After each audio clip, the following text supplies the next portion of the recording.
¿Sí? Bueno, ¿se escucha bien?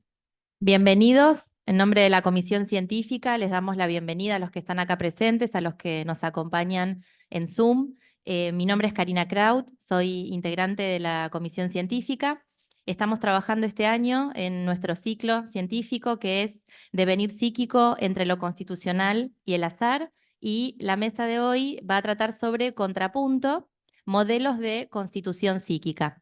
La modalidad es que cada una de las panelistas invitadas va a tener un tiempo de entre 5 a 7 minutos por respuesta para poder dar su explicación de cómo entiende la pregunta que vamos a formularles. Tenemos 3 invitadas a las cuales les agradecemos mucho, cada una representando a una escuela o pensamiento diferente.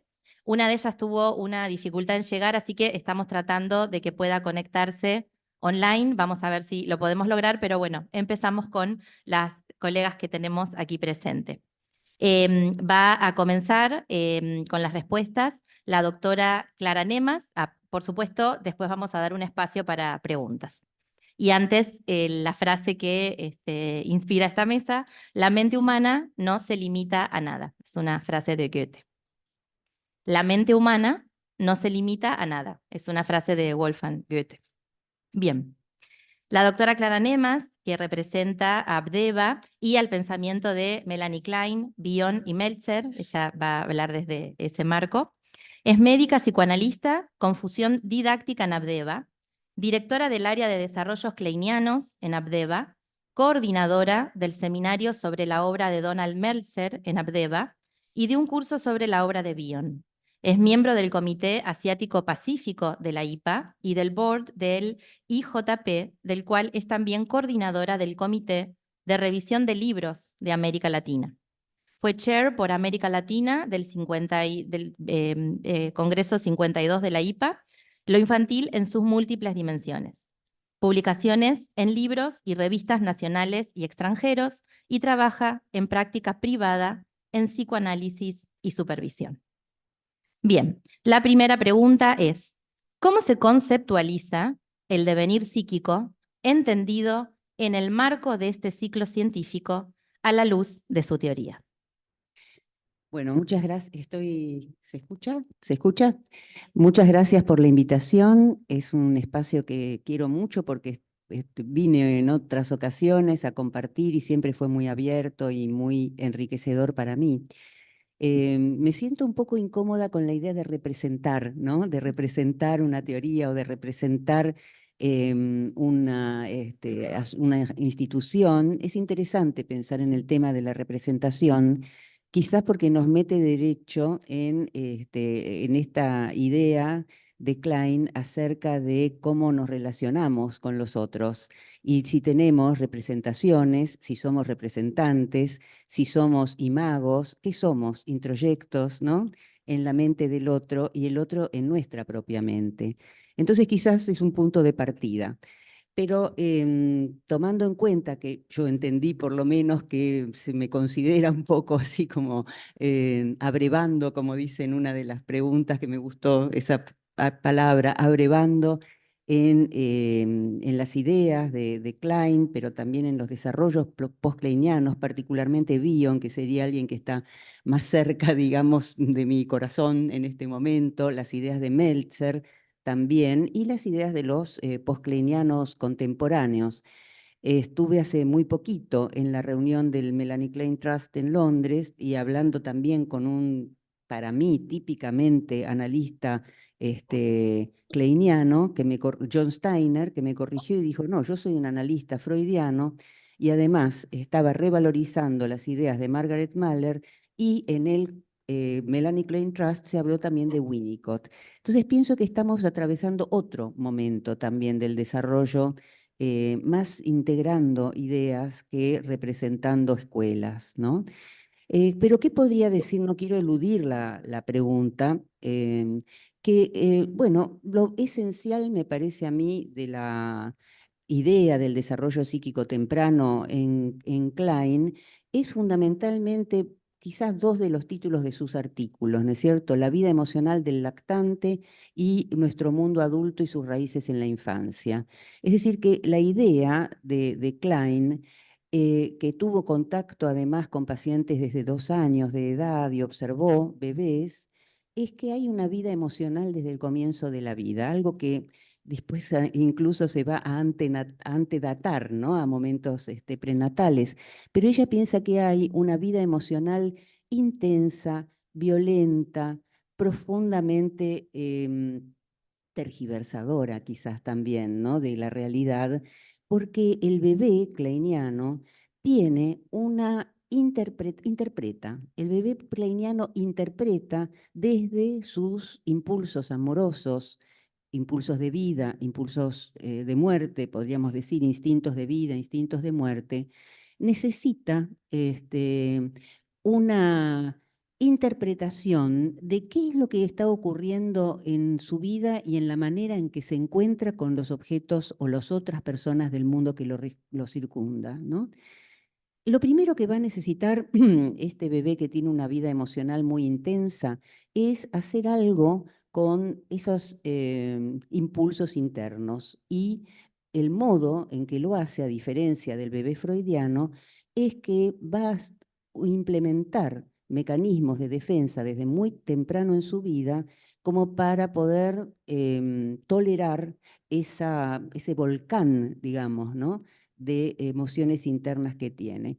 Lo primero que va a hacer es un intento de proyectar, pero no hacia el afuera, no como en Freud en la negación, ¿no es cierto?, hacia el mundo externo, sino ya con la concepción, digamos, interna de un objeto sobre el cual va a depositar sus aspectos más agresivos y violentos y sus aspectos amorosos. Cuando este bebé kleiniano no está todo el tiempo en un estado, uy, yo no me tomé la hora, pero No te preocupes, yo te... no está todo el tiempo en un estado de emoción violenta. Nosotros podemos observar un bebé que está en contacto con los ojos de la madre, que está tranquilo, pero en los momentos de ansiedad producidos ya sea por el hambre o por algún estímulo que no podemos conocer, algún estímulo interno, alguna respuesta a un estímulo externo, responde con la manera que tiene de comprender el mundo en ese momento.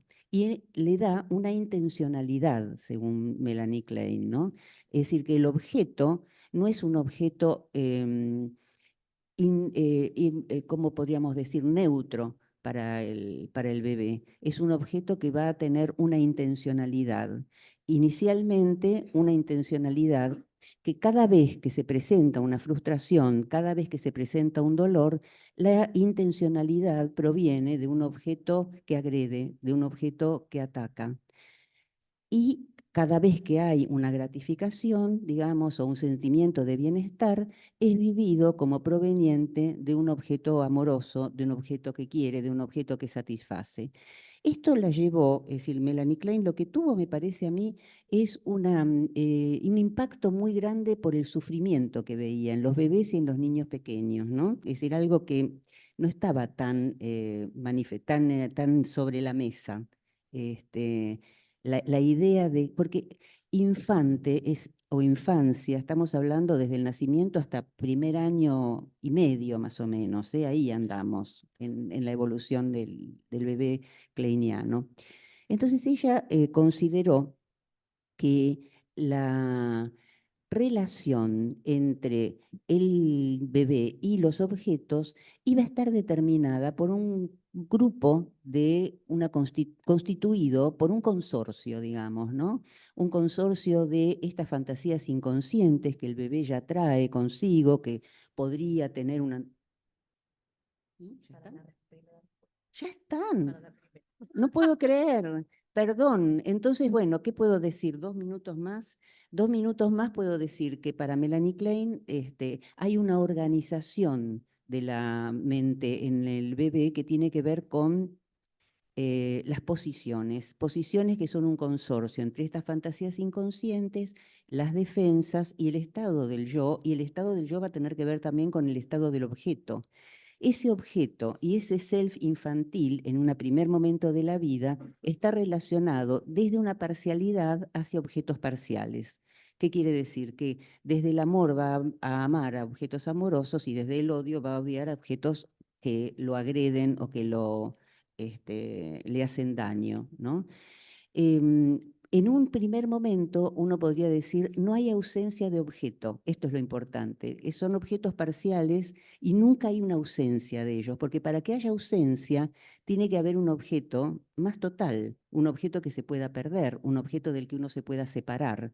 Y esto recién se constituye en un momento siguiente en el que Melanie Klein plantea otro tipo de ansiedad en juego, que es la ansiedad depresiva, en el momento en el que el bebé puede imaginar que que un objeto malo es una idea, una idea de alguien que puede estar en otro lugar, no es una presencia. ¿Ya está? Muchas gracias. Bueno, disculpen, esto empieza, recién empieza. Bueno, ahora continúa la licenciada María Casariego de Gainza. Ella representa a nuestra escuela de psicoterapia. Va a hablar desde la teoría del apego. Es licenciada en psicología, especialista en clínica de adolescentes y adultos, docente titular en el máster de psicoanálisis de la escuela en convenio con la UNLAM, miembro plenario de esta escuela, miembro de la comisión directiva de esta escuela, secretaria interinstitucional también de esta escuela, miembro de la comisión directiva de IAN en Argentina, la International Attachment de Argentina, coordinadora de la próxima jornada número 11 de Clínica entre Instituciones, docente titular de la formación permanente en teoría del apego de IAN Argentina, coordinadora del espacio clínico IAN Argentina, directora de MSG Capacitación en Teoría del Apego, expresidenta del Congreso de esta escuela en 2023 y 2022, miembro de FLAPSIP, miembro de la Asociación Argentina de Salud Mental, supervisora clínica de esta escuela y de IAN Argentina y artista plástica. Bueno, te recuerdo la pregunta: ¿cómo se conceptualiza el devenir psíquico entendido en el marco de este ciclo científico a la luz de su teoría? Bueno, primero muchas gracias a la Comisión Científica, por la Secretaría Científica, por este espacio que me parece interesantísimo, ¿no? Como dijo Clara, sentirse representante es un montón, pero bueno, voy a tratar de acercar algunos conceptos de la teoría del apego, teoría que conocí hace varios años, estoy hablando de 30 años, una vez leyendo a Winnicott, que hablaba de un tal Bowlby. Yo dije, este señor es interesante. Y ahí empecé a investigar, digo, de esta manera, porque hace 30 años de la teoría del apego casi no se hablaba. Hoy es un poquitito la figurita bella en el psicoanálisis. Lo primero, porque ha sido tomado por otras teorías, la teoría del apego fue construida, pensada por John Bowlby, que era vicepresidente de la Asociación Psicoanalítica Inglesa cuando Winnicott era el presidente.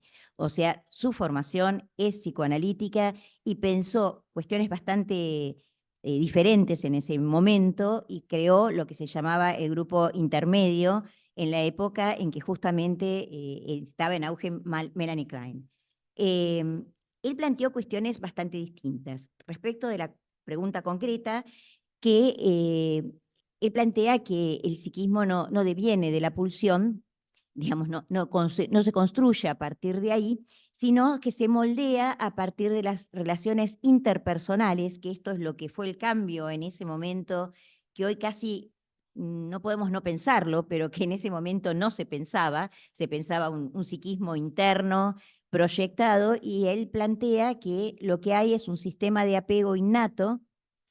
Tomó muchos conceptos de la etología, que era una ciencia que estudia la conducta animal, y él decía que, bueno, nosotros no estamos lejos de esas conductas, que hay conductas preformadas con el que el bebé nace y que implica entre ellos la pulsión de aferramiento, pulsión que detectamos inclusive intrauterinamente, cuando el bebé se agarra del cordón umbilical, digamos, como que observamos ese efecto, el llanto, la succión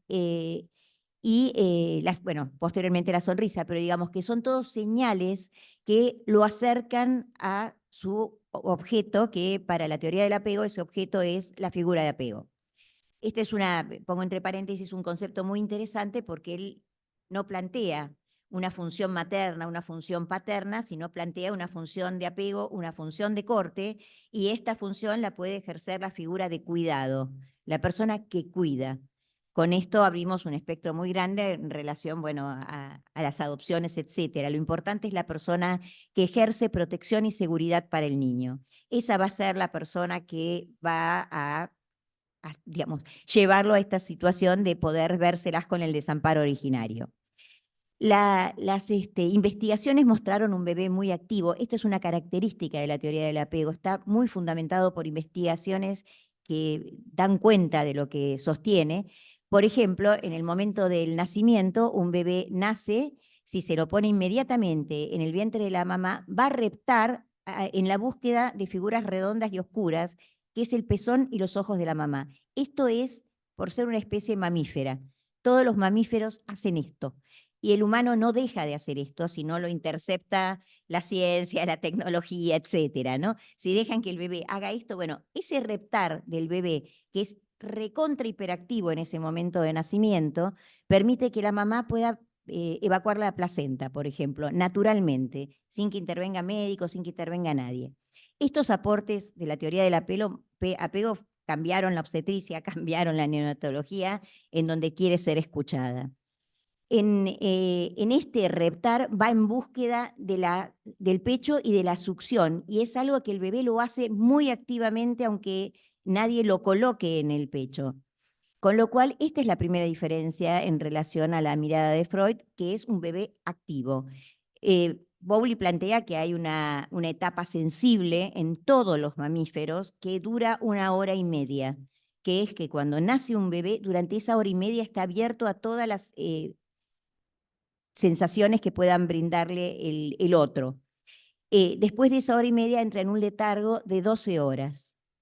Esto también es muy interesante para que pensemos en todo lo que hoy se habla en obstetricia de justamente separar al bebé en ese momento de la mamá, que es el momento más activo. Con lo cual, bueno, lo que va a devenir como aparato psíquico va a ser este sistema innato en el encuentro con la figura de apego y en la relación de apego. Esta relación de apego es una traducción de esta figura, que para la teoría del apego es una figura de protección y de seguridad, en donde lo que va a ocurrir es que va a decodificar aquellas señales que dé este bebé. En función de esta decodificación, se va a ir armando un mundo representacional que se transforma en un mundo inconsciente, que pasa a ser, para la teoría del apego, el MOI, que es los modelos operativos internos. Este es un mapa cognitivo, afectivo, emocional, que pasa a ser inconsciente, que es que de a poquito el bebé va entendiendo, y su aparato psíquico va entendiendo, qué respuestas encuentra del otro. En este ir y venir de estas respuestas se va armando los distintos tipos de apego, que serían las construcciones que el sujeto va a ir haciendo en relación a su comportamiento y a qué respuesta encuentra. Después, si tengo tiempo, desarrollo bien los tipos de apego, pero los tipos de apego es un apego seguro, un apego inseguro evitativo, un apego inseguro ansioso y un cuarto apego que se descubrió más tarde en función de justamente las desorganizaciones en este encuentro, de las fallas en este encuentro, que es el apego desorganizado. La clínica y la psicopatología va a tener que ver con este MOI, con este modelo operativo interno, va a tener que ver con este modelo de respuesta sensible de la figura de apego. Un poquito es esta la manera, y en relación a la fantasía, que es algo que dijo Clara, para la teoría del apego la fantasía no es del niño, la fantasía que prima es la fantasía de los adultos referentes de las figuras de apego en relación a la expectativa o no de este niño, que va a ser puesta en el niño y el niño la va a recepcionar, pero no es la fantasía interna del niño. Gracias. Bueno, ahora está con nosotros online la especialista licenciada María Inés Pastore.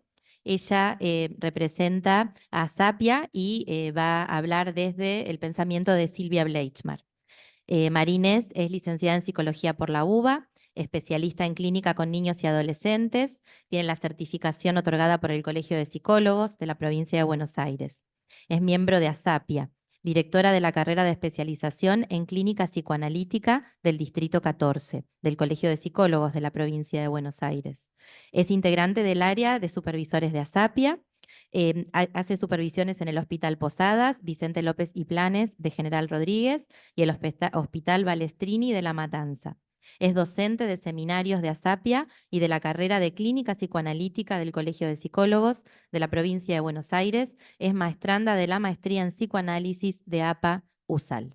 Bueno, reitero la pregunta para Marinés, le agradecemos su presencia. ¿Cómo se conceptualiza el devenir psíquico entendido en el marco de este ciclo científico a la luz de su teoría?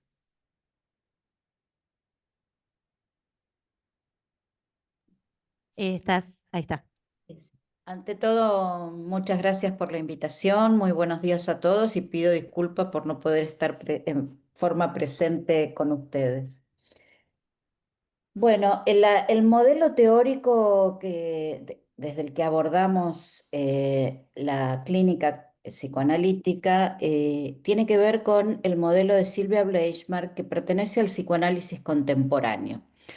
El psicoanálisis contemporáneo es un movimiento que se inicia en 1960 a partir de un coloquio, el coloquio de Bonneval, que realizaba Henry Ace, donde Laplanche y Leclerc presentan un trabajo poniendo en cuestión la tesis que había planteado Lacan con respecto al inconsciente estructurado como un lenguaje. A partir de allí se inicia este movimiento con numerosos representantes y fundamentalmente la idea es retomar la obra de Freud para hacer una lectura crítica, retomar los primeros textos de Freud que plantean sobre el traumatismo, ¿no? Especialmente el proyecto y la carta 52.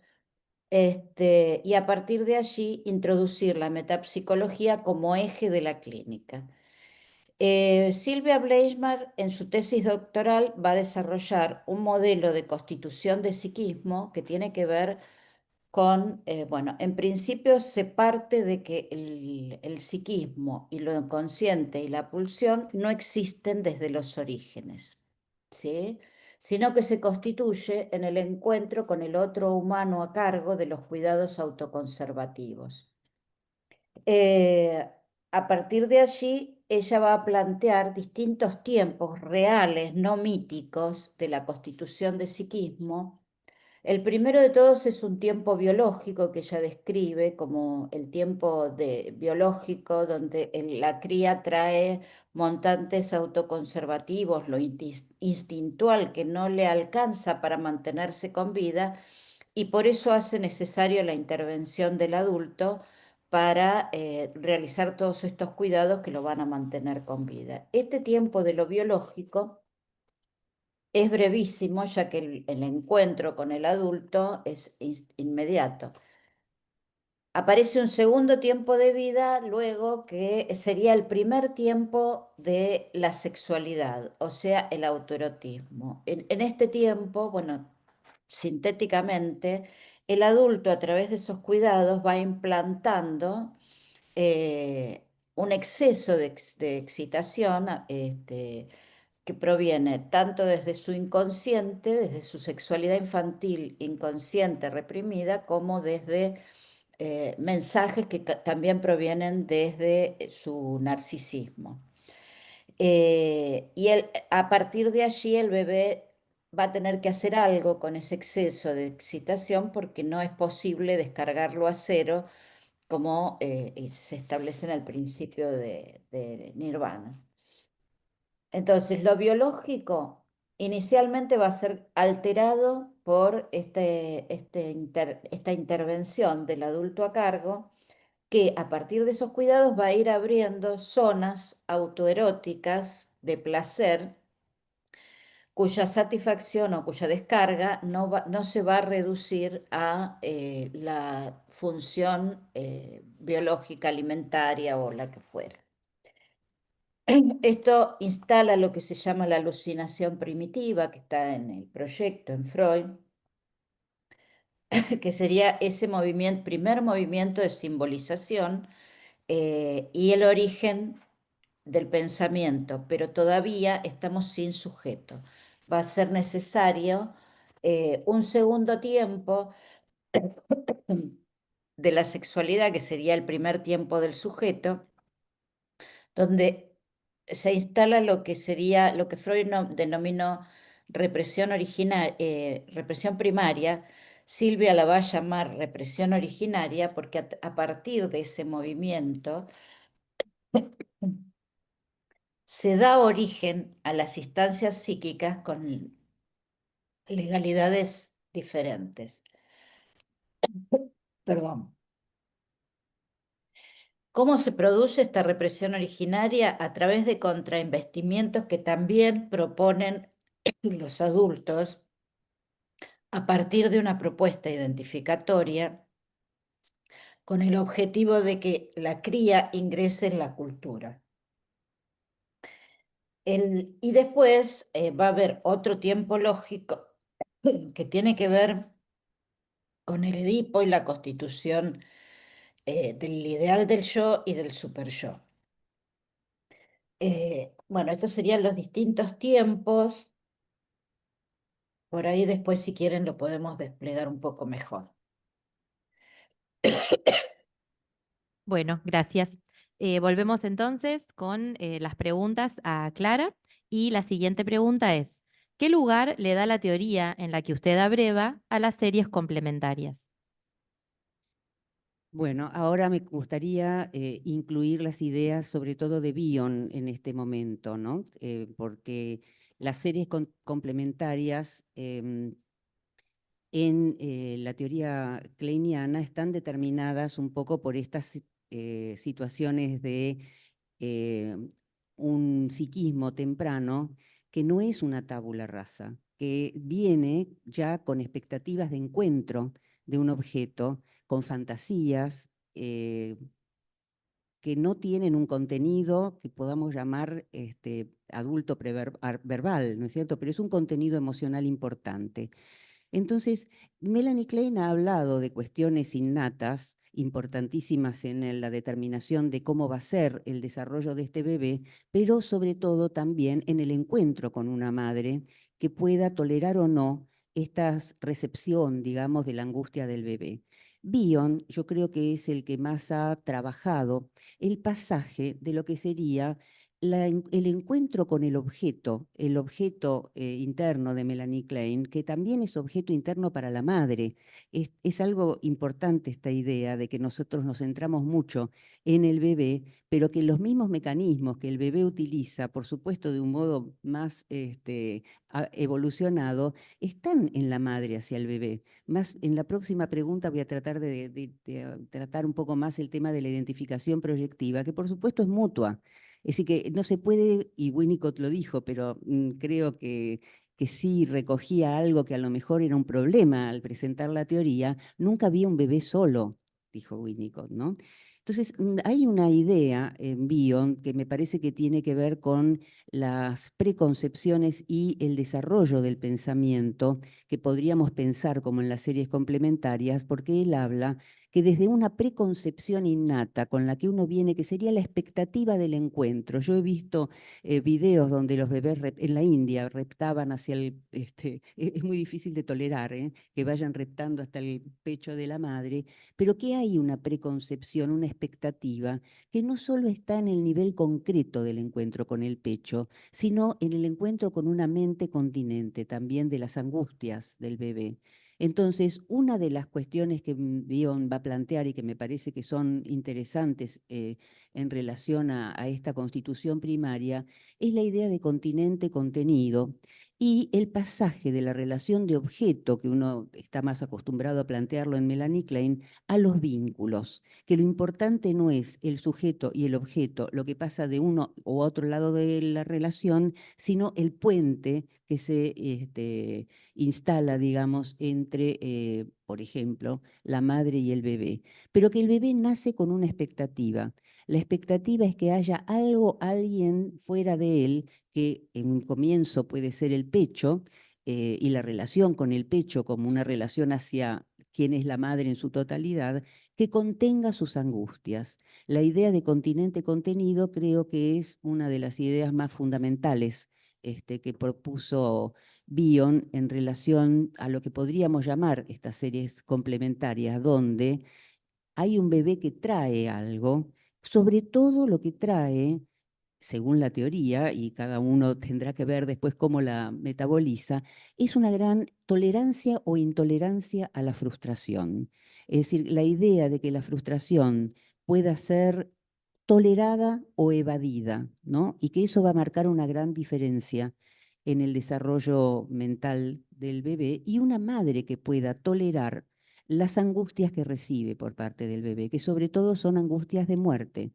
Es decir, que la idea de Bion es una madre que devuelve con angustia las angustias del bebé, genera una situación de mucha desorganización.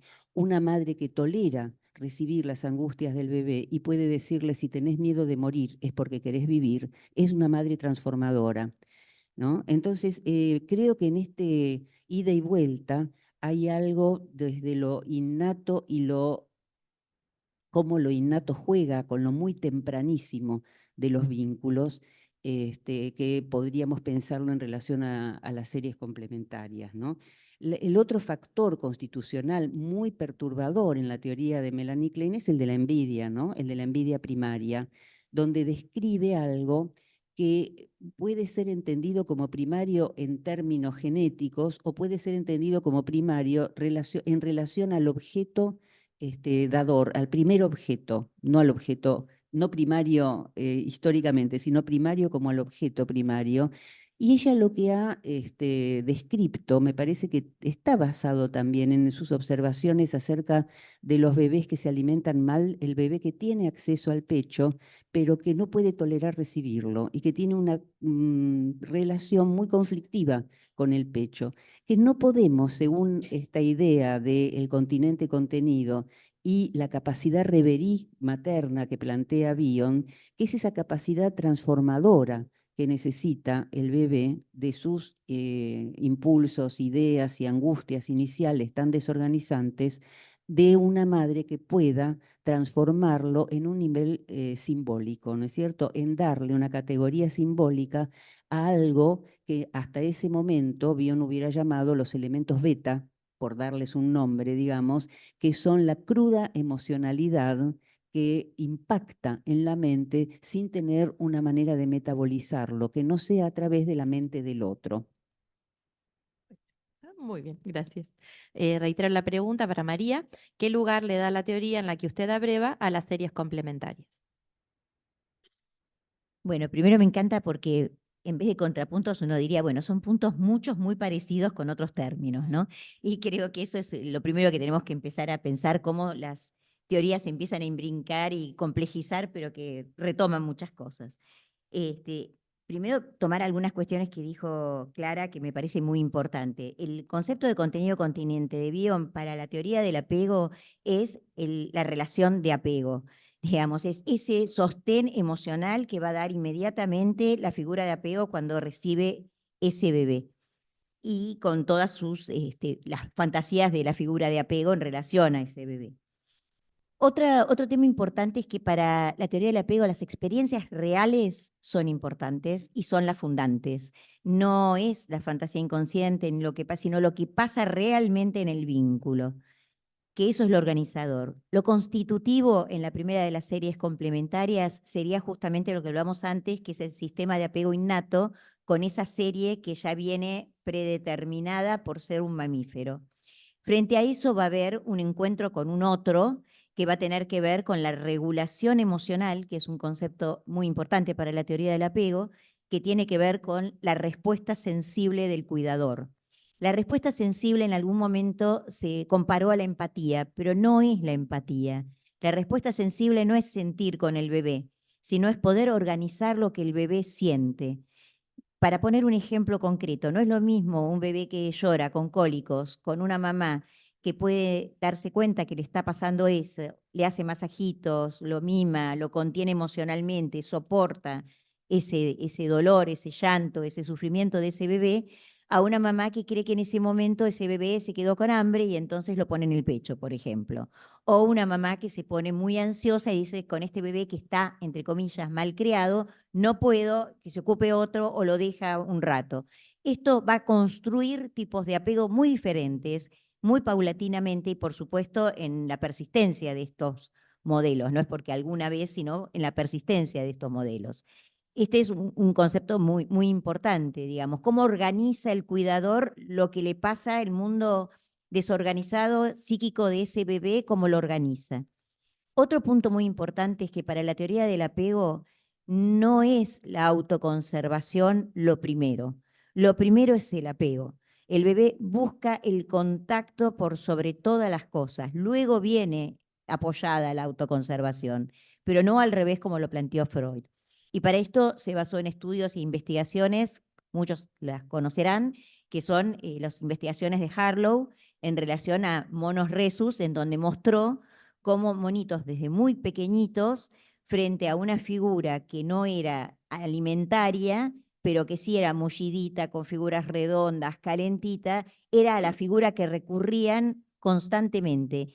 Y frente a una investigación que hizo de una situación de estresor, el monito no iba hacia la figura que tenía una mamadera, que lo alimentaba, sino hacia la otra figura que era contenedora y sostén.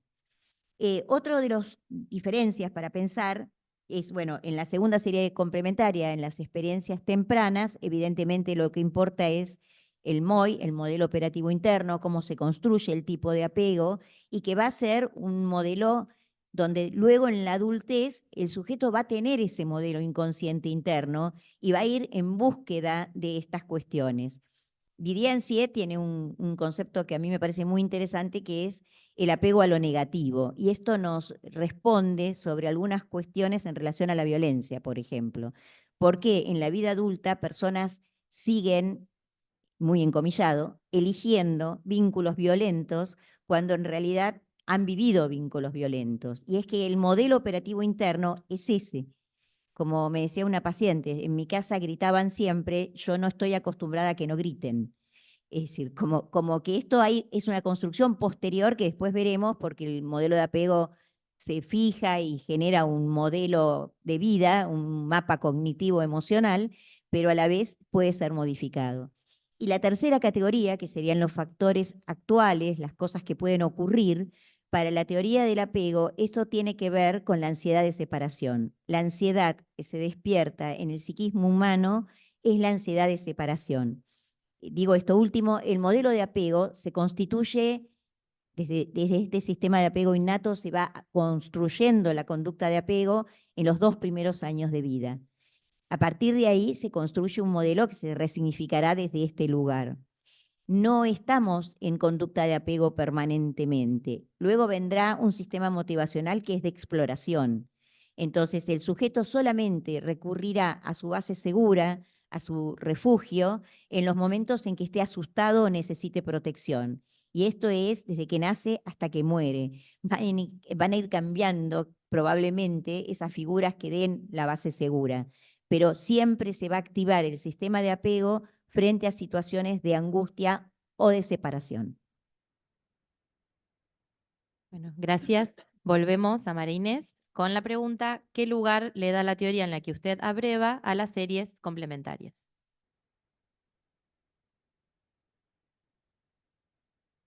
Estás muteada, María Inés. Silvia Bleichmer nos propone una revisión del concepto de series complementarias a partir de esta idea que planteamos al principio del inconsciente y pulsión como no existente desde los orígenes. Es posible pensar que la herencia se daría a partir de ese encuentro que Laplan llama situación antropológica universal. Esta se refiere a la simetría fundamental e ineludible en la relación entre el adulto y la cría, y esta relación se caracteriza por dependencia radical del infante. El bebé humano nace en un estado de indefensión y total dependencia del adulto para su supervivencia y la satisfacción de sus necesidades básicas: alimentación, higiene, protección, afecto. Prioridad del otro, el adulto, quien desde el inicio inviste al infante con mensajes enigmáticos. Esto es un concepto de Laplanche. Estos mensajes no son solo verbales, sino también gestos, miradas, tonos de voz, caricia y toda la comunicación no verbal. Lo enigmático radica en que dichos mensajes provienen tanto de la sexualidad infantil reprimida como del narcisismo consciente, preconsciente, sus deseos y fantasmas infantiles no resueltos que van más allá de la mera intención de satisfacer la necesidad del niño. Esta situación tiene carácter universal y fundamental. Laplanche enfatiza que no es una contingencia o una patología, sino una condición estructural y necesaria para la formación de la psique humana. No hay ser humano que pueda escapar a esta experiencia de ser receptor de estos mensajes enigmáticos de un otro significativo. La condición traumática del encuentro con el adulto a cargo estaría dada por el exceso de excitación que se introduce a través de los cuidados autoconservativos, procesos en el que se abre, bueno, como ya dijimos, las zonas autoeróticas, traumatismo donde todo es endógeno y exógeno a la vez, dado que en la cual lo exógeno se inscribe y deviene endógeno.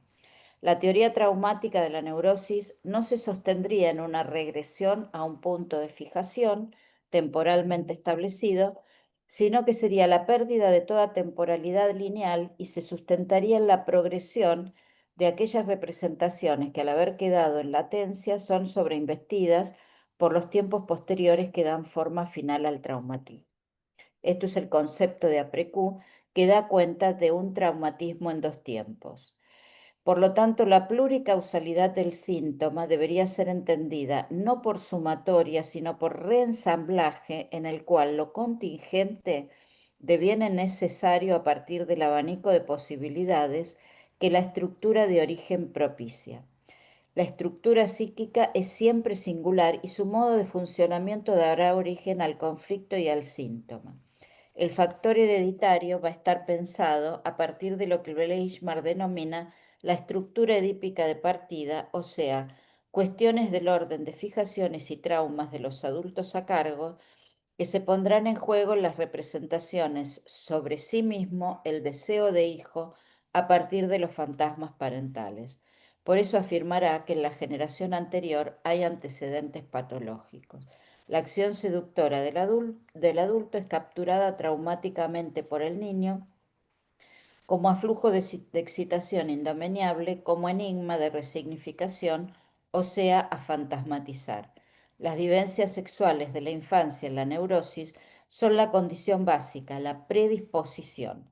Sin embargo, debemos tener en cuenta que existen otras perturbaciones que no tienen ese mismo carácter.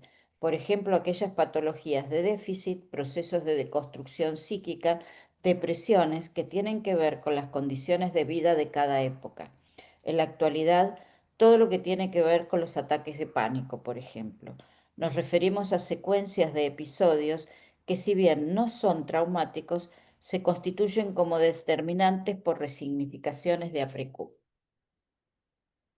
Bueno, gracias.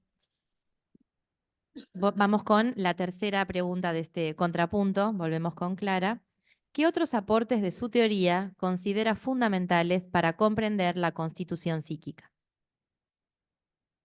Bueno, me parece que hay un concepto que abarca todo el arco, ¿no?, del desarrollo kleiniano, Melanie Klein, Bion, Meltzer, que es el concepto de identificación proyectiva y de cómo construimos, cómo aportamos a la construcción de un mundo. Yo quedé como impactada cuando recién decías lo real, ¿no?, la experiencia real, porque ¿qué acceso podemos tener a la experiencia real?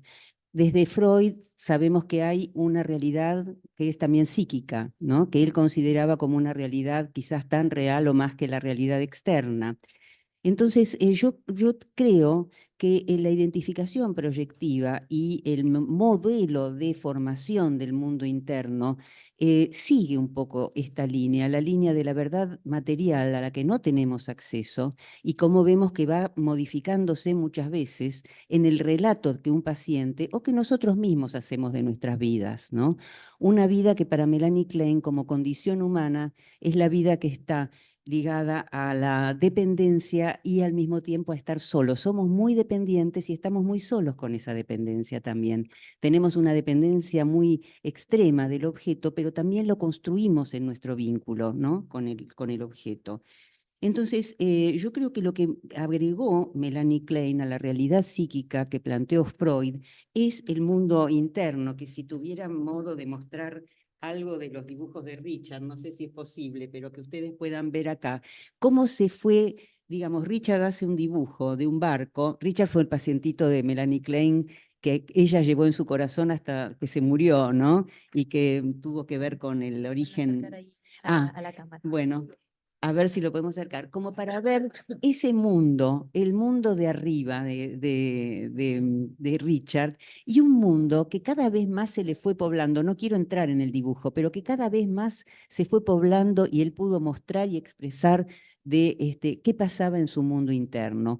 Un mundo interno poblado de distintos objetos. Y el tema de la identificación proyectiva, yo lo tengo, digamos, me impacta porque las aportes que hicieron han sido muy sistemáticos y yo me parece que me vine a hablar un poco más de lo que me salía de adentro y está más desorganizado. Pero cómo yo entiendo el mundo en que vivimos, pensaba que es esa arena mojada en la playa, ¿no? Que está constituida por el agua del mar y por la arena seca, en la que cuando se va formando esta arena mojada, hay un montón de agujeritos, ¿no es cierto? Que los chicos van con sus palitas a buscar y los analistas también vamos a buscar ahí. Vamos a buscar en esa constitución del mundo entre lo interno y lo externo que se hace difuso y que lleva toda una vida a poder discriminar. Hay algo de esto que habló, me parece a mí, Meltzer, con la idea de conflicto estético, ¿no? Un nombre raro que le dio a algo, a un consorcio de amor, odio y conocimiento al estilo de Bion, de cómo nos vinculamos con los objetos, y que para mí da como una divisoria de aguas muy interesante en cuanto a cómo conocemos lo desconocido del mundo, ese mundo real al que yo creo que no tenemos un total acceso. Entonces él dice, bueno, podemos considerar el mundo como un enigma a ser resuelto. ¿Y cómo lo resolvemos? Porque a través de la identificación proyectiva ubicamos tanto de nosotros mismos en la mente del otro que sabemos lo que piensa, ¿no? Ese sería un mecanismo. El otro mecanismo de poder tolerar el misterio de la mente del otro y de la vida real que hemos tenido, ¿no? Y de la realidad de nuestros padres previos a nosotros, digamos, hay toda una historia que no nos es posible conocer. Tenemos con esa mirada más ligada al misterio y al respeto por el misterio, una idea de tener conjeturas imaginativas, ¿no? Es decir, que lo imaginable, yo lo llamo a veces como con un poco de tupé, ¿no? Digo que son conjeturas imaginables, poder imaginar un mundo en el que imaginemos cosas que no tienen que ver solo con lo que pensamos y lo que consideramos que fue tal cual, sino con eso que puede devenir en transformaciones. ¿Estuve en el tiempo? Perfecto. Muchas gracias. Bueno, ahora seguimos con María. Reitero la pregunta. ¿Qué otros aportes de su teoría considera fundamentales para comprender la constitución psíquica? Bueno, quiero aclarar que para la teoría del apego, las experiencias reales no es lo real, sino es el vínculo, justamente la construcción del vínculo. Como mostraba antes, que una mamá decodifique un dolor de panza como hambre o como capricho no es lo mismo que pueda entender lo que le está pasando a ese bebé, más o menos en coincidencia con lo que le está pasando a ese bebé. Esa falla en esa traducción va a generar un efecto que va a ser justamente una construcción defensiva, que va a ser el modelo de apego que pueda construir. Como dije antes, el tipo de apego desorganizado, que justamente tiene que ver con estas conductas desorganizadas de parte de la madre. Hay una autora, Lyon Ruth, que habla de la negligencia materna en relación a esta traducción o este cuidado. Hoy en día lo vemos bastante, y es el único tipo de apego que incluso es predictorio de una estructura psicopatológica como es la estructura border. O sea, ese tipo de apego puede dar cuenta en la infancia de una posterior estructura fronteriza, porque es un apego absolutamente desorganizado. ¿Qué cosas propone la teoría del apego, bueno, en su momento fue realmente revolucionario justamente porque planteó lo vincular en la relación que se construye la subjetividad, que es solamente ahí. No es el mundo interno, sino que es en ese inter. Luego, la concepción de modelo operativo interno, que es este mapa cognitivo-emocional, que es lo que vamos a tener que develar en el proceso analítico para entender con qué impronta va este sujeto al mundo y cómo busca sus objetos en el mundo, que en general sabemos que cuando esto es complejo, lo que va a hacer es repetir este modelo, generando obviamente frustraciones y desesperación, ¿no? El otro concepto es la respuesta sensible, que es esto de la traducción adecuada de esa figura de apego en relación a entender qué les pasa a este bebé, la figura de apego, la figura de corte, como figuras saliendo de la función materna y la función paterna como adosadas a una figura real femenina o masculina, como en algunas otras concepciones hay. El concepto de base segura en relación a la posibilidad de construir una autoestima. Recién decías algo muy importante, que es la coherencia narrativa. Cuando nosotros tenemos un adulto y puede armar una coherencia narrativa de su historia, tiene que ver con una cohesión, una integración psíquica que cuando no lo puede hacer, justamente está hablando de los efectos traumáticos del vínculo. Y un concepto que yo creo que hoy es muy revolucionario en la teoría del apego y muy tomada en todas las corrientes y realmente muy importante, es el de mentalización, que lo planteó Peter Fonagy y que tiene que ver con el recorrido y la complejidad de esta primera respuesta sensible, que luego devendrá en función reflexiva por parte de la figura de cuidado y que va a ir preparando desde estados prementalizados de desarrollo a llegar a una mentalización afectiva en una vida ya más adulta o más, un niño más evolucionado, en donde tiene la posibilidad de entender sus respuestas frente a las respuestas del otro y puede ser lo más adecuado posible. El concepto de mentalización es un concepto que ha cambiado también el abordaje clínico en relación al proceso terapéutico, porque al margen de señalizaciones, interpretaciones, construcciones, hoy tenemos la modalidad de mentalización para trabajar en el vínculo terapéutico como una posibilidad de reparar, revertir, recomponer esos modelos operativos internos cuando ha habido fallas primarias. Bueno, y por último, en estas preguntas, vamos con Inés. ¿Qué otros aportes de su teoría considera fundamentales para comprender la constitución psíquica? Estás muteada. Aportes fundamentales hay muchos, dado que Silvia en sus primeros tiempos se dedicó justamente a la constitución de psiquismo. Es fundamental el concepto de inconsciente abierto a lo real y de esta cuestión de la no existencia desde sus orígenes. ¿Por qué? Porque permite que las cuestiones de resignificación, y esto permite el trabajo en la clínica. Ella tiene una diferenciación importante que tiene que ver con la diferenciación entre trastorno y síntoma. Va a tomar el concepto de síntoma tal como lo definió Freud como formación de compromiso entre dos instancias. Por lo tanto, aquello que no tiene que ver con el conflicto psíquico va a ser designado como trastorno. Y el trastorno va a dar cuenta de diferentes fallas en la estructuración de este psiquismo. Esto abrió todo un campo para trabajar en las patologías severas en la infancia y en los primeros tiempos de la cría.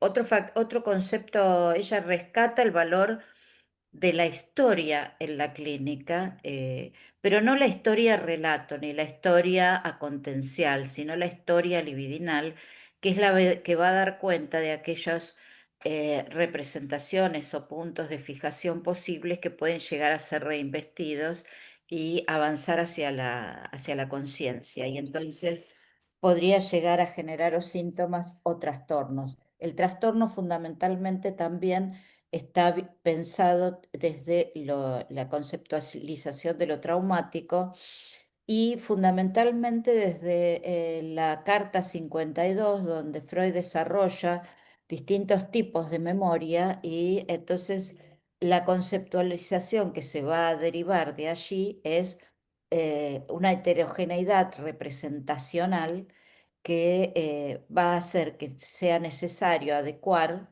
nuestras intervenciones al objeto o al fenómeno que tenemos para abordar, que siempre va a estar definido desde lo metapsicológico. Otro concepto tiene que ver con la diferenciación entre constitución de psiquismo y producción de subjetividad. En las palabras de ella, diferenciar entre condiciones de producción de subjetividad y condiciones de constitución psíquica puede definirse en los siguientes términos. La constitución psíquica está dada por variables cuya permanencia trasciende en ciertos modelos sociales e históricos y que pueden ser cercados en el campo específico conceptual de pertenencia. Esto tiene que ver con la metapsicología. La producción de subjetividad, en cambio, incluye todos aquellos aspectos que hacen a la construcción social del sujeto en términos de producción y reproducción ideológica, de articulación con las variables sociales que lo escriben en un tiempo y un espacio particulares desde el punto de vista de la historia política. Lo fundamental en el aporte de Silvia tiene que ver con su posición epistemológica, que nos lleva a hacer una lectura crítica de los distintos autores y a repensar fundamentalmente la obra freudiana, la obra de Lacan y de autores reconocidos a la luz de justamente, ¿no? De aquello que tiene que ver con la constitución de subjetividad y que tiene que ver con lo epocal también. Entonces, para ella, la clínica no es el lugar donde se produce la teoría, sino el espacio en el cual se plantean los interrogantes que ponen en tela de juicio las teorías que sostenemos con convicción. Bueno. Bueno, muchas gracias. Vamos a abrir ahora el espacio para preguntas e intercambio.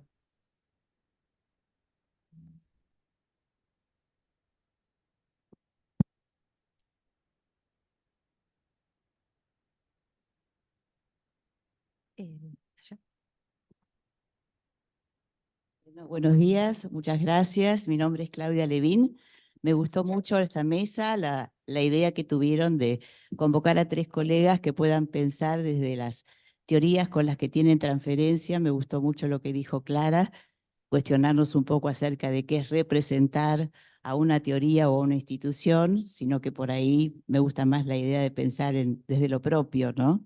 Y ahí me lleva la idea de la constitución subjetiva y me gustaría preguntarles, de acuerdo a cada una de ustedes, ¿qué lugar tiene el juego en la constitución subjetiva? Muchas gracias. Norberto. Bueno, mi nombre es Norberto Lloves. Bueno, muchísimas gracias. La verdad que muy productiva todas las intervenciones, el compartir estas teorías.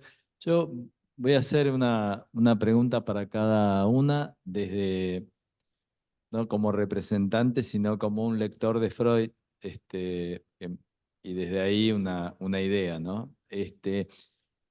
Clara,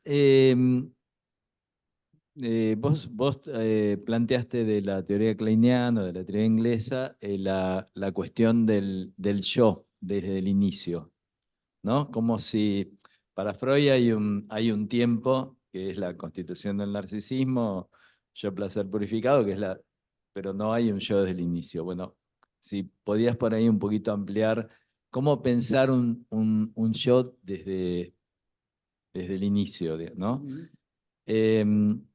María, te quería preguntar, Freud ubica que cuando la mamá da el pecho, lo que no sabe es lo erótico que está en juego ahí. Y que si lo supiera, la sexualidad que está en juego ahí, probablemente tendría un efecto inhibitorio. cómo pensar en la teoría del apego la cuestión de lo erótico, de la sexualidad en juego en ese vínculo.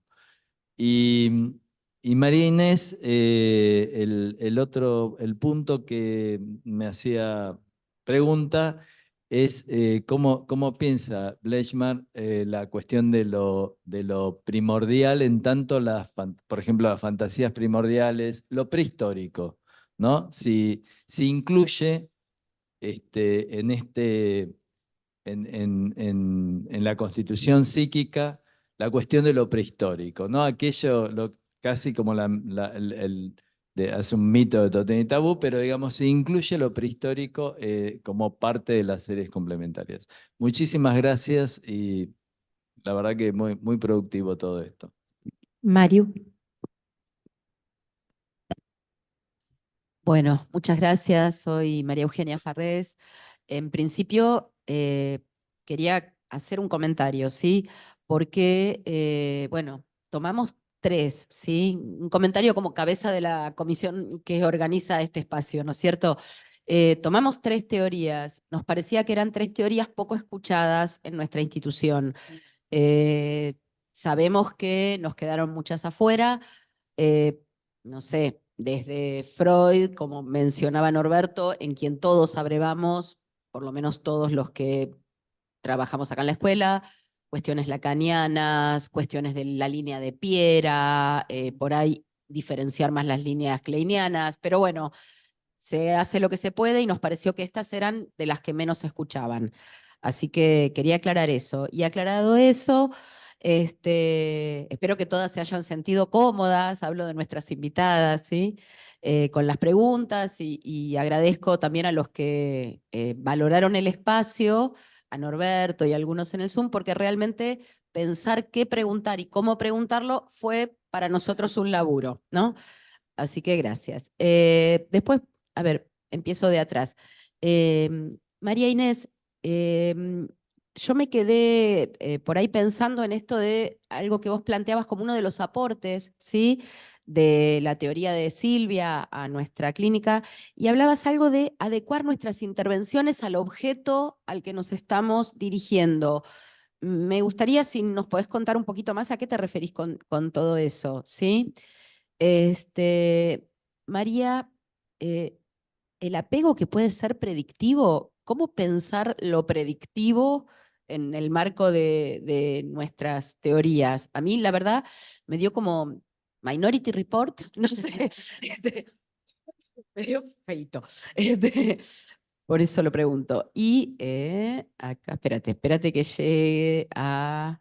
Ah, y si podés explayarte un poquitito en esto que vos llamabas el MOI, ¿sí? El modelo, a qué se refiere la teoría del apego con eso.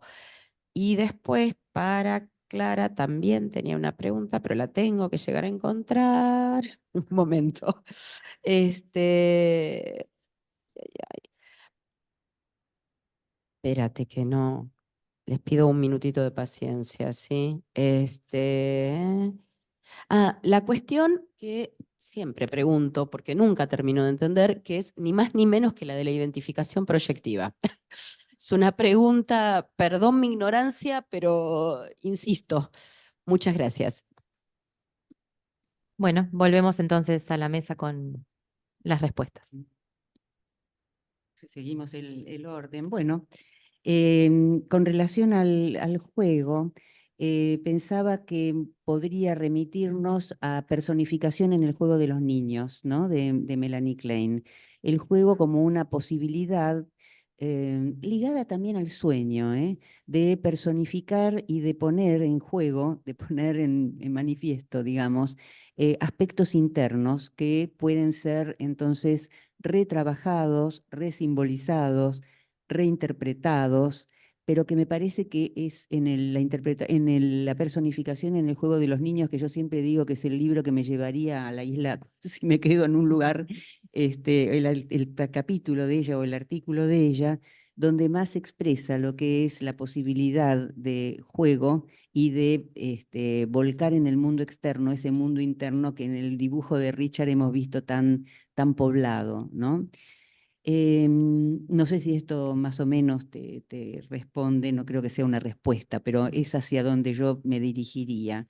Con relación al yo, es muy tempranamente Melanie Klein y los kleinianos, me parece, dejan de hablar de yo, probablemente porque no sea el mismo yo del que habla Freud, con ese espacio, ¿no?, de la posibilidad de las identificaciones y la superficie, digamos, corporal, que va dando un tiempo a este pasaje del narcisismo al objetal, al narcisismo secundario.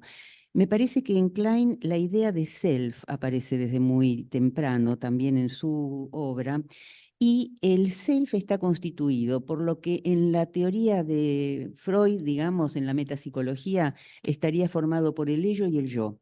Representaciones del ello y del yo es el self, juntos. Hay una muy linda discusión de Hannah Sigal y Charles Brenner, donde discuten por qué Freud llamó ello al ello, por qué no lo incorporó al yo, ¿no? ¿Por qué lo consideró como eso distinto de o separado de? Y el super yo, mucho más temprano, que se constituye mucho más tempranamente en la obra de Melanie Klein, en sus ideas acerca del complejo de Edipo temprano, serían los objetos internos. Entonces, esa constante relación entre el self y los objetos internos, en ese teatro de significación de las relaciones humanas que es el mundo interno, sería donde se pone en juego esta concepción de ella de self y objeto, que vendría a reemplazar ello, yo y super yo. Es una lectura mía, ¿no? En relación a la identificación proyectiva, me encanta porque es un oxímoron, ¿no es cierto? La identificación proyectiva. Mira, yo creo que se podría entender perfectamente hablando de proyección. Lo que pasa es que está ligada a una concepción distinta de la teoría. Proyección en Freud, como te decía, en la negación, él dice todo lo que no está lindo dentro mío, lo feo, yo lo mando afuera y lo escupo. ¿Afuera dónde? ¿No? En la teoría kleiniana, esta proyección está incluida en una relación de objeto, y en esa relación de objeto hay una proyección y una identificación en el objeto de eso que vos proyectaste y quedás ligado a eso. Hay una preciosa película inglesa que se llama Latidos, donde una madre ha dado consentimiento para que el corazón de su hijo sea trasplantado, y ella queda, pero la condición que ella pone es que la persona que lo reciba sea una persona buena, que lo merezca, ¿no? Lamentablemente no es así, y ella queda totalmente ligada a seguir el corazón de su hijo. Se los digo porque me pareció que fue una película que podía mostrar mucho acerca de lo que es la identificación proyectiva, que la proyección no te libera de lo que proyectaste, porque quedás atado al objeto. Y también recibís identificaciones proyectivas, ¿no? Que hacen que haya que luchar por una libertad, haya que de algún modo recuperar las identificaciones proyectivas realizadas para que el objeto nos aparezca como un objeto más libre y más real en un nivel, más otro, y también liberarnos nosotros de las identificaciones proyectivas que hemos recibido, que nos hagan sujetos más independientes, más libres y más nosotros mismos. No sé si esto. Gracias. Más o Bueno, menos. María. Bueno, me gustó lo que decías de la transferencia, ¿no? O sea, de la transferencia con las teorías, porque creo que uno piensa desde esos lugares inevitablemente. La idea del juego para la teoría del apego justamente es el espacio donde se da todo el despliegue del apego y todo el despliegue de la exploración, que es como la habilitación, o sea, el apego está en una punta, la exploración en la otra, y ambas tienen que estar seguras para que ese niño pueda usar el espacio adecuadamente. Acá diría algunas cuestiones en relación a Winnicott, ¿no? O sea, cuando hay un apego seguro, pasaría lo que Winnicott plantea en la capacidad de estar solo, ¿no? Cuando un niño puede jugar en un espacio solo, sabiendo que hay una figura que está ahí. Bueno, y sabemos en los adultos justamente esta vivencia de soledad o de estar solos tiene que ver con que falló esto justamente, ¿no?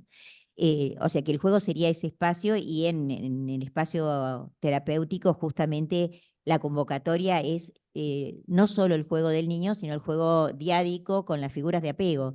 Por ejemplo, el juego de garabato, digamos, son experiencias muy interesantes de ver la interacción que se está jugando en ese juego, justamente, ¿no? Después, en la pregunta que hiciste, Norberto, yo pensaba, ¿es que la mamá no sabe lo erótico? ¿Vos estás seguro de eso? ¿O parte de las inhibiciones que ocurren justamente en la lactancia y todo lo que pasa en esto tiene que ver que este es un saber inconsciente, ¿no? La teoría del apego no toma esta cuestión porque lo que habilita como fundante es el encuentro desde la protección y la seguridad, desde la etología inclusive, desde lo mamífero, digamos, la mamá que sostiene más allá de que inevitablemente va a transmitir esta cuestión de lo erótico y lo inhibitorio también. Es muy importante en la teoría del apego lo transgeneracional. O sea, cómo esta mamá ha sido en su propio apego, cómo se ha relacionado con su propio cuerpo, que obviamente es una teoría que da mucho fundamento a lo que Freud llamaría el yo corporal, el yo de las primeras experiencias, y cómo se habilita este cuerpo desde un sostén adecuado, desde el holding, el handling, como diría Winnicott, también es muy importante, y cómo esa mamá se presenta frente a ese objeto, pero desde la protección y la seguridad. No le da la importancia de esto que está implícito, inevitablemente está implícito, pero creo que tanto sobre todo en la mamá está en juego, y es algo que sabemos que consciente o inconscientemente funciona para bien y funciona a veces para mal en lo inhibitorio del proceso de lactancia. Pero para Bowlby la lactancia no es el punto es el sostén emocional, el punto es el apego, el punto es el contacto, el mimo. Inclusive hay experiencias muy interesantes de relactancia en adopciones, por ejemplo, donde no es el pecho, es otro sistema que se usa, pero donde el contacto es piel a piel y no es el pecho el tema central, ¿no? Entiendo lo que decías, Mario, de lo que preocupa del apego predictivo. No todos los apegos son predictivos, pero sí ha habido experiencias comprobadas que en el apego desorganizado, que es un apego que tiene que ver con las situaciones de maltrato, de abuso o de negligencia, que esto es interesante porque es un tercer aspecto quizás no tan impactante como el maltrato y la violencia, pero que la negligencia, el no registrar al bebé, produce los mismos efectos en un apego desorganizado. Y un apego desorganizado se detectó varios tiempos después en una experiencia que se llama Situación Extraña de Mary Ainsworth, donde empezó a aparecer niños que de pronto reaccionaban tanto a la separación como al encuentro con su figura de apego en momentos amorosamente, en momentos violentamente. O sea, los dejaba un segundo la figura de apego, volvía y a veces lloraban y a veces la abrazaban y a veces le pegaban. Indistintamente, bueno, lo que planteó Bowlby es que es muy importante detectar a tiempo estos modelos de apego, porque van a irse rearmando en esto que ahora voy a explicar, que es el MOI, en el modelo operativo interno, que es un modo inconsciente de vínculo con el objeto que va a irse reproduciendo a lo largo de la vida, y finalmente tiene que ver con la impulsividad, con el maltrato al objeto, digamos, con un montón de cuestiones que vemos claramente en estructuras más fronterizas. Y él dice que, bueno, ese apego es particularmente para prestarle mucha atención y trabajar en la infancia o adolescencia para que no termine siendo, porque existió muchas investigaciones que demostraron que coincidentemente un apego desorganizado detectado en la infancia coincide con una estructura fronteriza en la adultez. Por supuesto, si no hubo un tratamiento, si no se hizo nada con eso. Y el modelo operativo interno es un modelo que él plantea que se va dando desde este sistema innato de apego, en el encuentro con la figura de apego y en ese en esa relación, donde esa figura de apego a través de la respuesta sensible va organizando los estímulos y va teniendo reacciones frente al estímulo del bebé y luego niño, que va empezando a hacer entender al bebé qué cosas tienen efectos, qué cosas no tiene, cómo lo recibe el otro, cómo no lo recibe el otro, y va construyendo un sí mismo, o sea, va empezando a aprender quién es él, es un niño insoportable porque se porta mal siempre, o es un amor, y bueno, digamos, esa lectura de lo que ese adulto referente va diciendo y haciendo con las conductas del bebé, va aprendiendo también qué efectos produce en el adulto, sus reacciones, Voy a dar un ejemplo. Un paciente mío me contaba que cuando era chiquitito, cuando se enfermaba la mamá se enojaba. Se enojaba porque no podía ir a trabajar, porque le complicaba su día y ella se enojaba mucho. Este paciente consulta ya en la vida adulta con una psicosomática importante y él me dice, la verdad es que para mí enfermarme era un problema y aprendí a que no tenía que registrar ningún signo de mi cuerpo que dijera que yo estaba enfermo. Y yo he llegado a ir al colegio con 39 grados de fiebre y yo sintiéndome con fiebre, pero para no enojar a mi mamá. Digo, como ejemplo, para mostrar cómo se va organizando un modelo que va generando consecuencias y que pasa a ser inconsciente, con lo cual vas armando una conducta en relación a todos los demás objetos, ¿no? Bueno, Marines. Bueno, en primer lugar, con respecto a la pregunta sobre el lugar del juego, me parece que también habría que poder diferenciar que no hay un único tipo de juego, hay distintos tipos de juego, pero el juego siempre es un espacio de metabolización y de procesamiento, de simbolización que es importantísimo en la constitución psíquica, ¿sí? Hoy nos preocupa un poco el poco espacio que hay para el juego libre en los niños. Eh, o sea, sí, considero tanto en la clínica como en la vida tiene un espacio de suma importancia el juego. Con respecto a lo primordial que preguntabas, Norberto, sí, aparece, yo creo, desde esta cuestión que planteé hoy con relación a la estructura edípica de partida. ¿Por qué? Porque en ese psiquismo de los padres, en esas cuestiones traumáticas, en lo fantasmático de los padres, hay muchísimas cuestiones que se transmiten de generación en generación y que van a dar lugar a, a distintas simbolizaciones y a distintas significaciones que se van a ir atribuyendo a las cuestiones de la vida. O sea que lo prehistórico está a partir de los fantasmas también, ¿no? Y con respecto a esta pregunta de la adecuación objeto, o sea, de la adecuación, nosotros le decimos adecuación objeto-método. ¿Por qué? Porque tiene que ver con que según el estatuto del fenómeno que vamos a abordar en la clínica, vamos a tener que adecuar nuestras intervenciones. Por ejemplo, en esta distinción entre síntoma y trastorno, no es lo mismo una enuresis que resulta sintomática del conflicto o producto de un conflicto que una eneuresis primaria que tiene que ver con un trastorno, ¿sí? En el conflicto nosotros vamos a interpretar, a develar el contenido inconsciente, como bien dice Freud, que está en la base de este síntoma.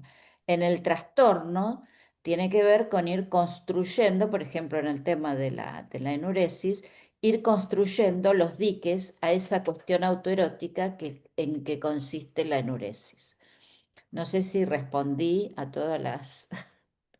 Gracias. Bueno, vamos a extendernos unos minutitos. Hay algunas preguntas más y, bueno, respuestas acotadas de los panelistas. Graciela. Muy breves. Bueno, primero agradecer, creo que es un espacio de mucha riqueza y que abre muchas cuestiones. Yo estoy a cargo del Seminario de Estructuración Psíquica acá en la Escuela de Psicoterapia, entonces para ser bien concreta, una pregunta que les haría a las tres es cuáles son los artículos más contemporáneos que ustedes sugerirían para incluir en una bibliografía para el Seminario de Estructuración Psíquica desde cada autor, ¿no? Después, por otro lado, me pareció muy interesante lo que dijo al inicio Clara sobre la revalorización de la teoría de Mahler. Si puedo hacer algún comentario o hay algún artículo que uno pueda leer, que trabaje Steiner o alguien, porque Mahler es, de hecho, pionero en la teoría del apego, trabaja investigaciones y una psicoanalista que trabajó la teoría de la libido, ¿no? Entonces me parece que es como muy relevante para esta época.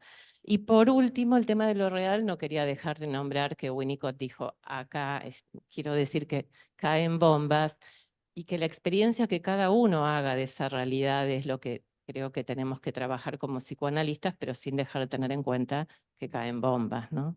Bueno, gracias. Estela.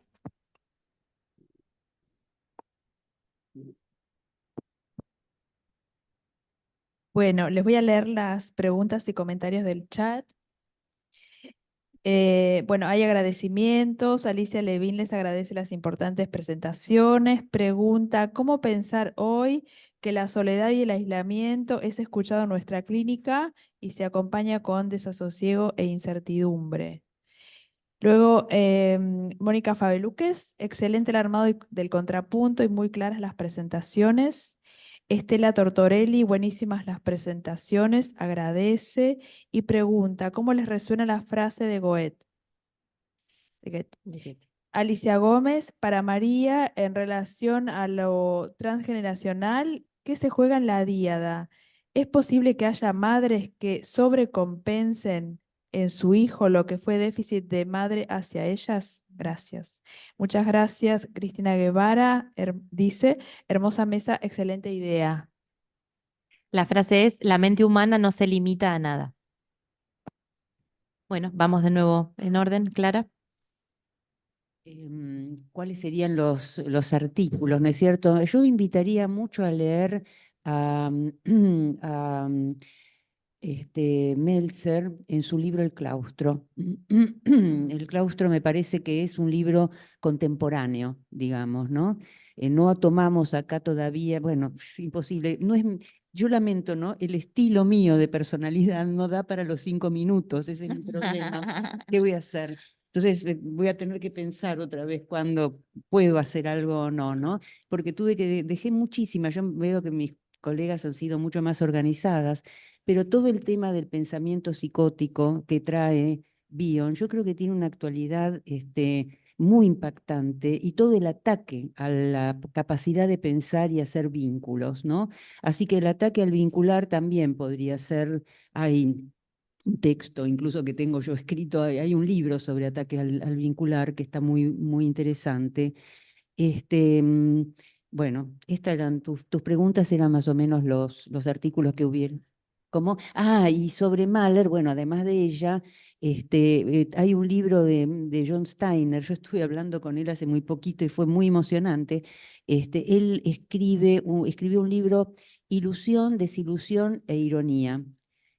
No está traducido, creo, ¿no? Pero es muy lindo su libro y habla ahí de Margaret Mahler, sobre todo la idea del deambulador y lo pone en el exceso que hemos puesto los analistas, sobre todo kleinianos, en la ansiedad de separación y no en el impulso a la separación y al crecimiento y a la libertad. Eso fue precioso de mi conversación con él, por lo menos.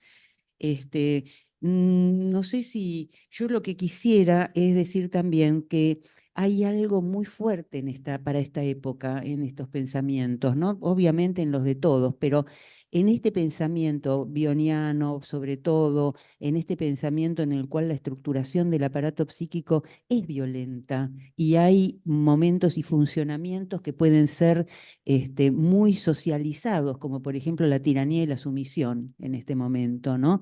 Que yo creo que estos pensadores dan mucha cuenta de esto que está pasando en la época también, ¿no?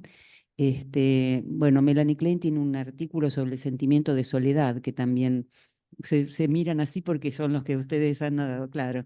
El sentimiento de soledad me parece un artículo precioso de un último momento de su vida, y yo creo que también es contemporáneo. Gracias. Bueno, María. Bueno, primero gracias por el comentario de acá están explotando bombas, porque creo que justamente es esto lo que habla Bowley cuando habla de experiencias reales. No es lo mismo tener la sensación que explotan bombas de que estén explotando bombas. Después cada uno lo metabolizará según su subjetividad y su propia historia, pero no es lo mismo.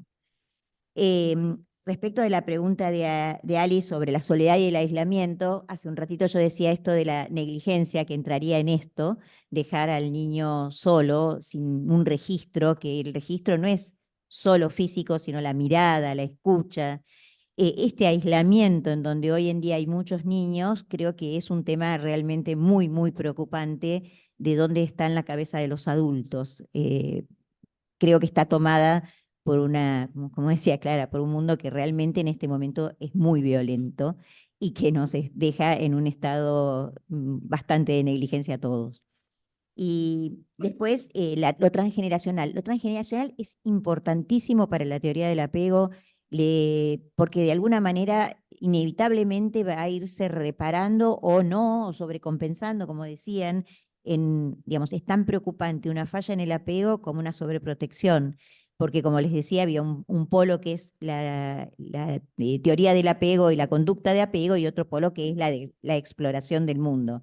Si una está muy sobrecargada, la otra está inhibida.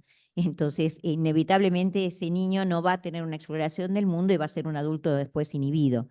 Con lo cual, cómo esa mamá recibe su hijo tiene mucho que ver cómo ella fue recibida como hija y cómo la madre fue recibida como hija, y de alguna manera va a ir marcando inevitablemente miedos, inhibiciones, ansiedades de separación.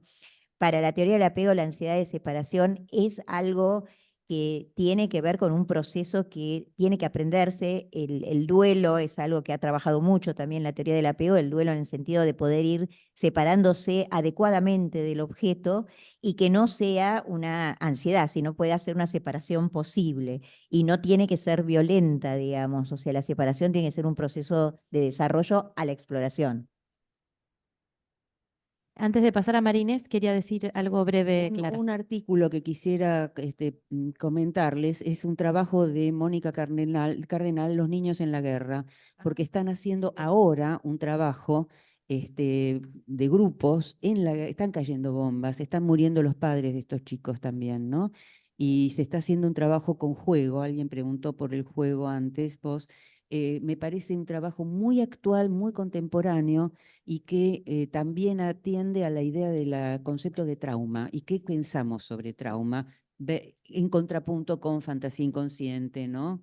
Es muy importante, me parece. Caen bombas, es cierto. Bueno, lo del libro nada más, después te paso algunos porque los nombres exactos no los sé, pero por ejemplo, la separación de John Bowlby es un libro muy importante, Base Segura de John Bowlby también, y todos los artículos de mentalización de Peter Fonagy, que aparte ayudan mucho, mucho a la clínica. Bueno, Marinés. Bueno, con relación a la bibliografía, se me ocurre que un libro que puede ser como para tomar artículos es Clínica Psicoanalítica y Neogénesis.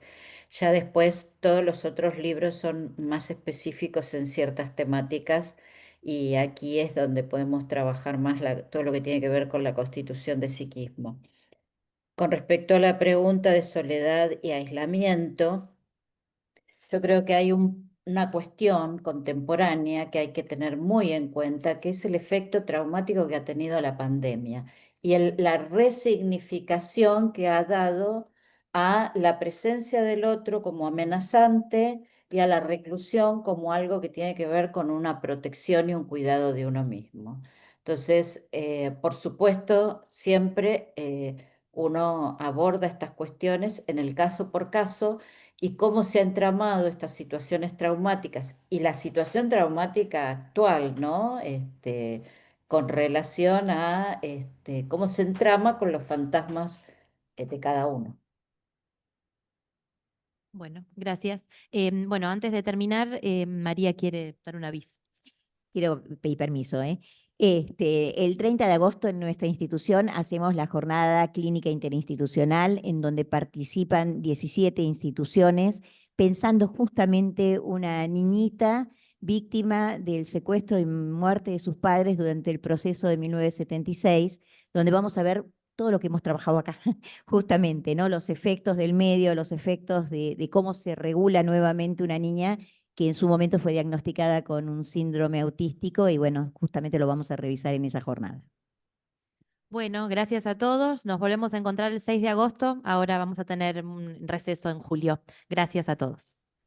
Gracias, muchas gracias. Muchas gracias. Muchas gracias. Todas.